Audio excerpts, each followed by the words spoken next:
भूमिहार समाज के लोग जहाँ भी एनडीए का उम्मीदवार होता था, भाजपा या जदयू के, तो उसमें वह किसी जाति को उम्मीदवार हो, और अगर महागठबंधन दे देता, मतलब क्या कहते हैं, भूमिहार जाति को, तो वह भूमिहार जाति उसे वोट न दे करके वो दूसरे जाति के लोगों को वोट देता था। तो वहाँ कोर वोटर काफ़ी सक्रिय था और वो अपने गठबंधन के प्रति सजा करते। लेकिन अब धीरे धीरे यह दरकता दिख रहा है। महागठबंधन से जो उम्मीदवार है वीआईपी के भोगेंद्र सहनी है, तो सहनी समाज से आते हैं, तो वहाँ सहनी समाज प्लस यादव और मुस्लिम समीकरण के हिसाब से बना होगा, मतलब जो टिकट दिया गया होगा ताकि चुनाव जीत सके।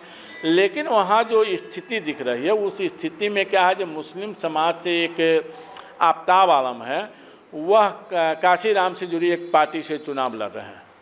अब मुस्लिम समाज का झुकाव वहाँ दिख रहा है। मुन्ना शुक्ला चुनाव लड़े थे वैशाली लोकसभा में, तो वैशाली लोकसभा में चुनाव लड़े थे तो वो राजद थे, जबकि भूमिहार समाज कोर वोटर माना जाता है एनडीए का। लेकिन यहाँ एनडीए उम्मीदवार को न दे करके भूमिहार समाज का बड़ा वर्ग वहाँ वोट दिया था मुन्ना शुक्ला। जन स्वराज है तो नई पार्टी है, उनका अभी कोई कोर वोटर नहीं बन पाया है, वो इन्हीं दोनों के वोट बैंक में सेंधमारी मार रहे हैं।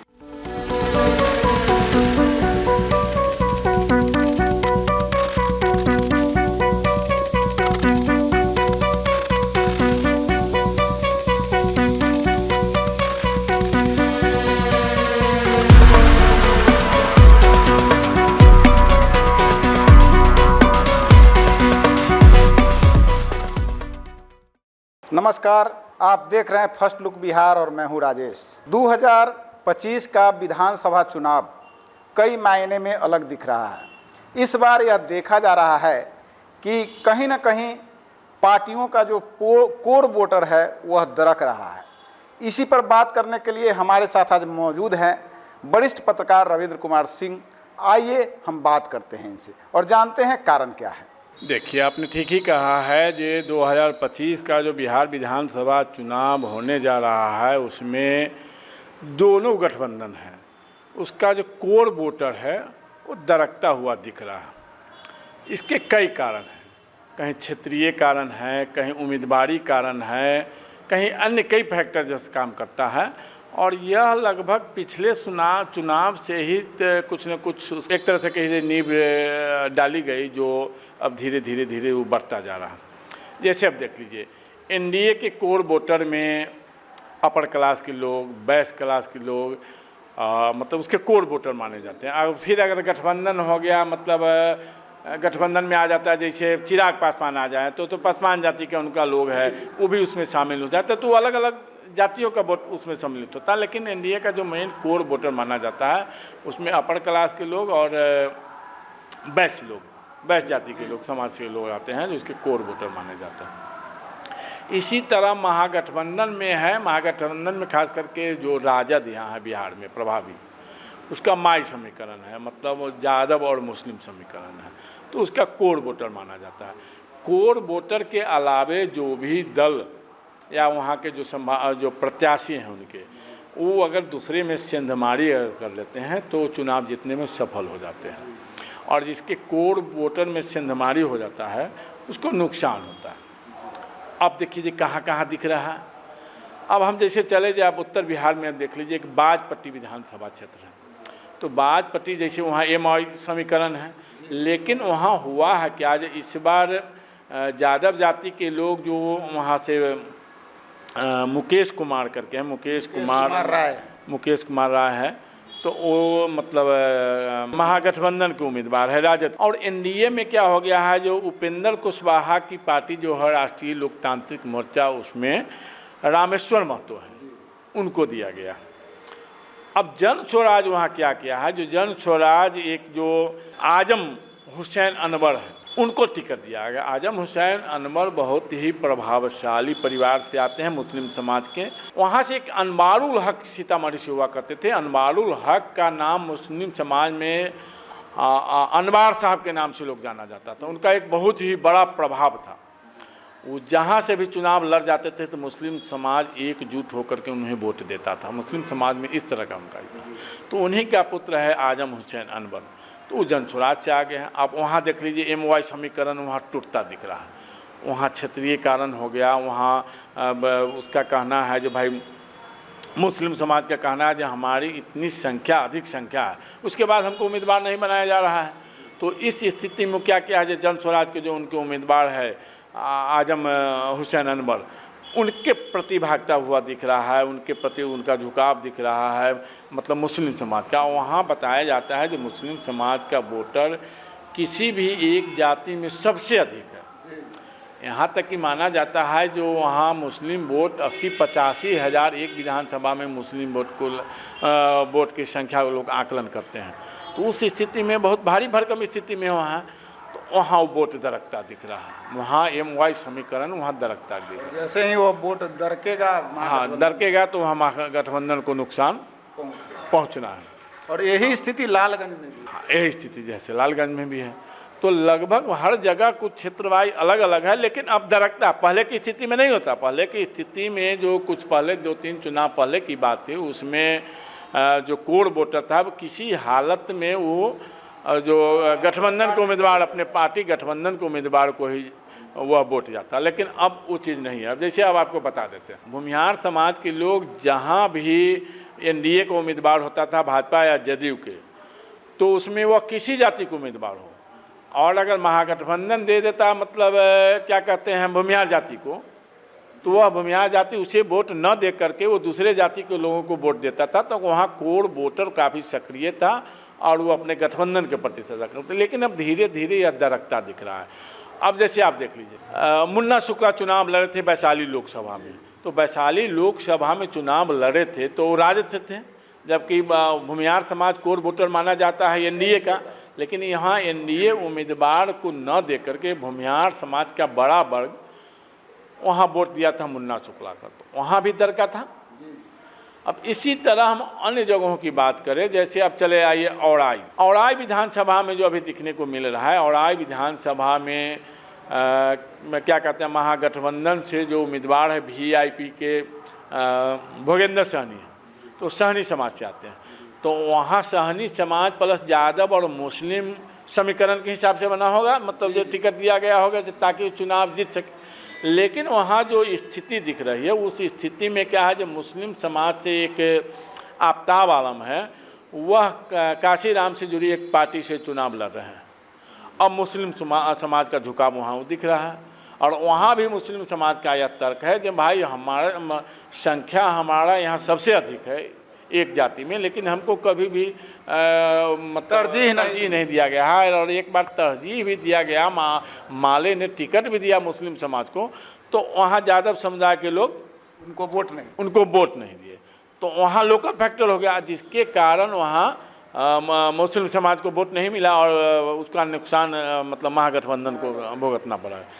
अब वहाँ यह देख रहा है कि यादव जाति से उम्मीदवार हैं, 2 उम्मीदवार है, एक अखिलेश कुमार है और एक और उम्मीदवार है। तो यादव जाति का झुकाव अभी दिख रहा है यादव जाति के उम्मीदवारों की तरफ, न कि वहाँ दिख रहा है महागठबंधन के उम्मीदवारों की तरफ। अब फिर आ जाए, जन स्वराज से एक भूमिहार जाति के उम्मीदवार है, तो वहाँ पूरा तो नहीं, लेकिन कुछ न कुछ उसमें सेंधमारी जन स्वराज कर रहा है, तो वहाँ भी वोट दरक रहा है, मतलब कोर वोटर दरक रहा है। तो यह इस चुनाव में यह देखने को मिल रहा है कि जो कोर वोटर किसी महागठबंधन का, खास करके यहाँ 2 गठबंधन है, NDA और महागठबंधन। जन स्वराज है तो नई पार्टी है, उनका अभी कोई कोर वोटर नहीं बन पाया है, वो इन्हीं दोनों के वोट बैंक में सेंधमारी मार रहे हैं। तो इसलिए अभी हम लोग जन स्वराज के कोर वोटर की बात नहीं कर सकते हैं, लेकिन जो दोनों का जो कोर वोटर है, जो महागठबंधन है, उसका कोर वोटर दरकता हुआ दिख रहा है। अब आ जाइए पारू में, आ जाइए। जैसे पारू में राजपूत समाज के लोग कोर वोटर माने जाते हैं NDA का, लेकिन वहाँ टिकट में बदलाव करके जो राजपूत समाज के जो उम्मीदवार थे, जो विधायक थे, उनका टिकट काट करके, जो भाजपा से थे अशोक से, उनको टिकट काट करके, और एक वैश्य समाज के जो राष्ट्रीय लोक मोर्चा के कोटे में वो चला गया, वो सीट बंटवारा, मतलब भाजपा का सिटिंग सीट राष्ट्रीय लोक मोर्चा में चला गया बंटवारे में। उस स्थिति में वहाँ से जो मदन चौधरी हैं वो वैश्य समाज से आते हैं, लेकिन अब वहाँ राजपूत समाज से बागी उम्मीदवार हो गए हैं अशोक सिंह। तो वहाँ भी कोर वोटर जो है वो दरकता दिख रहा है। राजपूत समाज के लोगों का झुकाव अशोक सिंह की तरफ है। तो इस तरह से इस बार जो बिहार में हम देख रहे हैं, खासकर जो अभी हम लोग मुजफ्फरपुर की स्थिति देख रहे हैं, चाहे आसपास के ज़िलों में स्थिति जो देख रहे हैं, उसमें कोर वोटर कहीं न कहीं दरकता दिख रहा है, जिससे बाजी पलट भी सकती है। हाँ, किसी मतलब दोनों गठबंधन को जिस चीज़ का नुकसान होता है, जो उसके कोर वोटर में सेंधमारी कर लिया लाभ उसको हो जाएगा।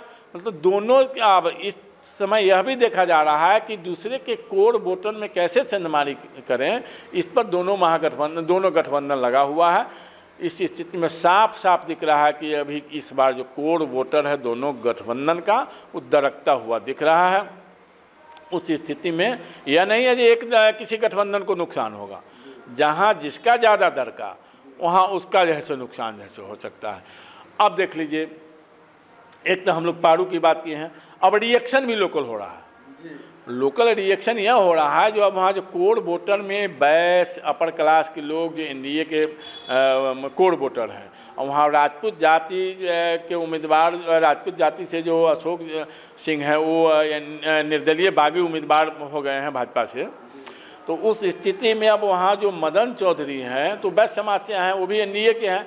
अब वहाँ बैस समाज का तर्क है, लोकल रिएक्शन है वहाँ, बैस समाज का तर्क है कि आप यदि हमें वोट नहीं दीजिएगा, आप अगर अपने जाति के लोगों को वोट दीजिएगा तो फिर हम भी अगल बगल के विधानसभा में सोच सकते हैं।